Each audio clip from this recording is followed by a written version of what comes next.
Now it's time to handle this.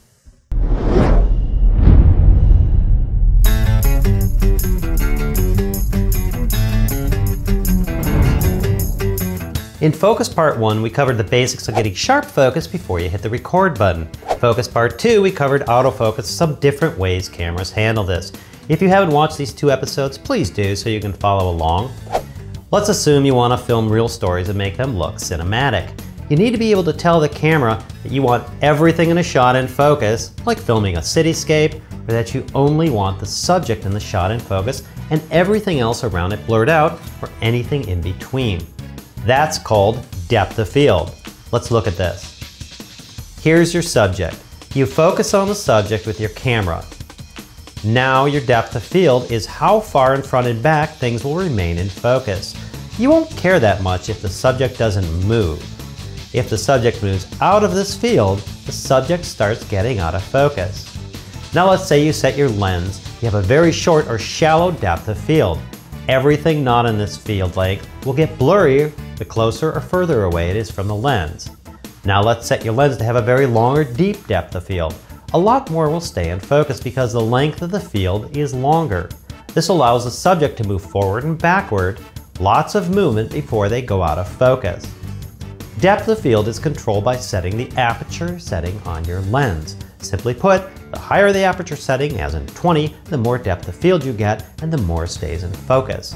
The lower the number, as in 2, you get less depth of field and more is blurry.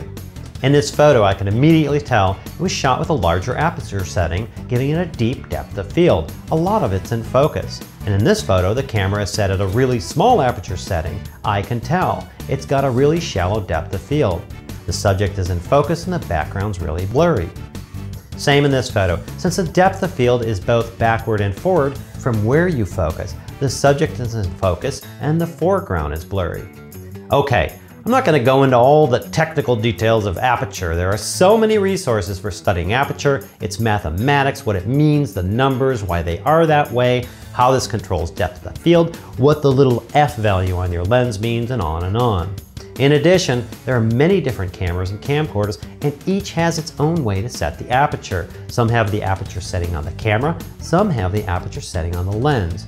The thing to remember is, low aperture setting equals small depth of field equals things more blurry. High aperture setting equals large depths of field, more things in focus. Sure, you should understand all the mechanics of this, but as far as the series go, you just want to know how to keep crap in focus and looking good. Now let's stop for a moment. I haven't done a rant in quite some time, so here it is. If you feel slighted because I didn't go into all the technical details of this, that's okay by me. I love that people leave comments and questions and challenge the information presented. That's called learning with a purpose. And I will defend to the death someone's right to communicate no matter who you are. But please realize there are people watching this who just got their hands on a camera or a camcorder and they don't know what the F they're doing. If I call the aperture a hole in the lens, I do it so the person watching this understands what's going on. My philosophy is if you can't describe what you are talking about to someone so they can understand it, then you don't understand it enough yourself. So if you feel compelled to get really technical, or you feel the need to show everyone how smart you are, you can create a technical video on this and send it to me as a video response. I'll post it here as a link. Or create a channel called The Technically Complicated Filmmaker, and I'll link to that channel. If you do know all about this and someone asks you a question, please try and explain it with the idea that they will understand and be able to use and apply what you're telling them. The whole point of this series is we're trying to help people who don't know or have problems with focus to be able to go out and film something without getting mired into all the technical details and giving up. End of rant. Moving along. This is a really cheap 50mm lens, about $100. The aperture on this lens goes to 1.8, which is fairly small. I know this, as on the lens it says f/1.8. When you see this f/ setting on a lens, that's the lowest aperture setting the lens will go. When I set the aperture at its lowest setting, 1.8, the lens is all the way open. This means I'm going to allow the most light through the lens possible. This also means I'm going to have the most blurriness of my background possible, or a really shallow depth of field. This also means I have the least amount of wiggle room for moving forward and backward while keeping me in focus. Now I set the aperture on the lens at its highest setting, 22. The hole in the lens is all the way closed to a pinhole. This means I'm going to allow the least amount of light through the lens possible. This also means that I'm going to have the least amount of blurriness of my background possible, everything theoretically in focus, or a really deep set of field. This also means I have the most wiggle room forward and backward to keep everything in focus. Let's mount this on that camera and you'll see what I mean.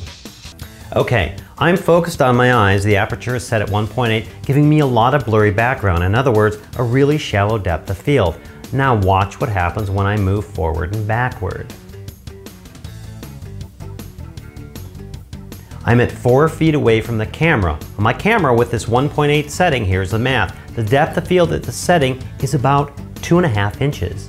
In other words, if I move forward or backward more than 1.25 inches, I will start going out of focus.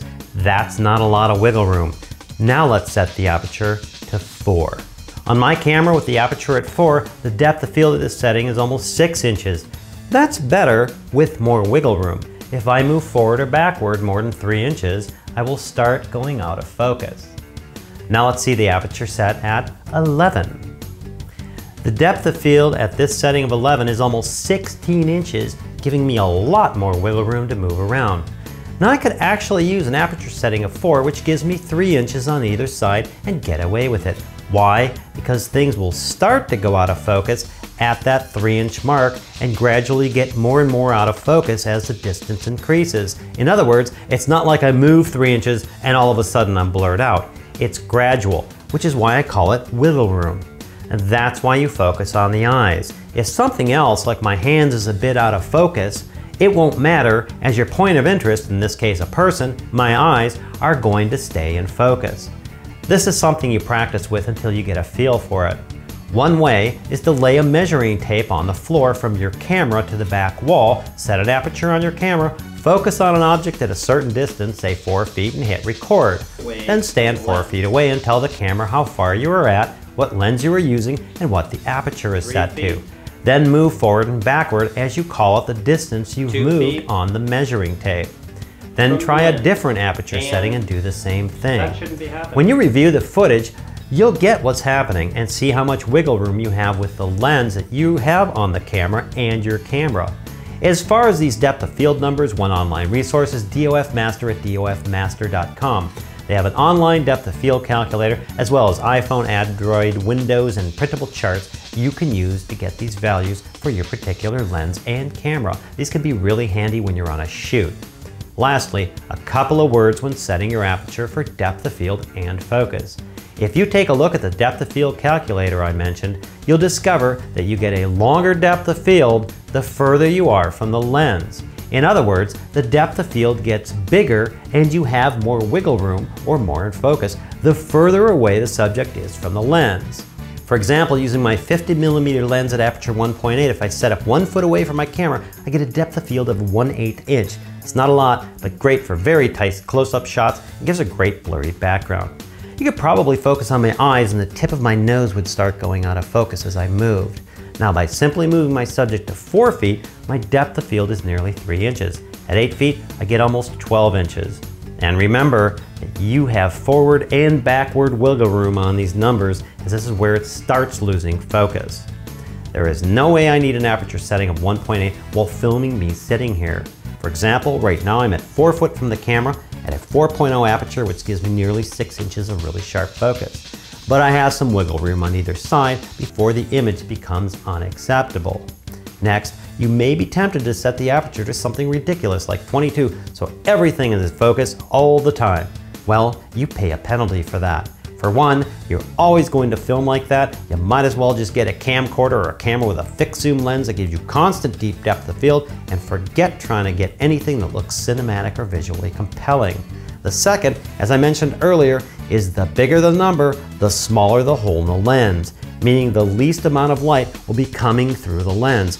That means If you set your aperture to its highest number like 22, it's going to be nearly impossible to have enough light to even see anything. But not to worry. Here's the next thing you have to add to your mental think box. The depth of field gets exponentially backwards bigger than the forwards amount. Let me explain. If I'm outside and I have a subject at 4 feet away, I set my aperture to 11, I get a depth of field in front of the subject about a half a foot, behind about 3/4 foot. The subject is 16 feet away, I get 6 feet in front and 30 feet in back. 25 feet away, I get 12 feet in front and nearly infinity to the back. If it didn't work this way, I'd never be able to take a picture of a tree 30 yards away with the mountains in back and have it all look in focus. Practically, although my 50mm cheapo lens has an aperture of 1.8 to 22, I don't think I've ever set it above 11 for practical filming. Okay, as I mentioned, when you start fiddling around with this aperture, the lens opening is going to open all the way up, letting lots of light through, or get small like a pinhole, letting almost no light through. And you're going to have to tell your camera how to handle that, which fortunately is a really simple setting on your camera, which we cover in the next episode. And yes, I'm going to film the next episode right now, so it gets posted a day later after this one. This may all seem complicated, but in the next and final episode, Focus Part 4, we'll put this all together, tie it up in a bow, see how to set your camera up for great focus and depth of field in under a minute for any shot you need. I'll also show you how to practically switch focus on one or more actors in a scene, how to handle the camera when the subject is moving around, and an easy way to practice adjusting focus while following something, which I call the helicopter drill. I hope this helps, and thanks for watching.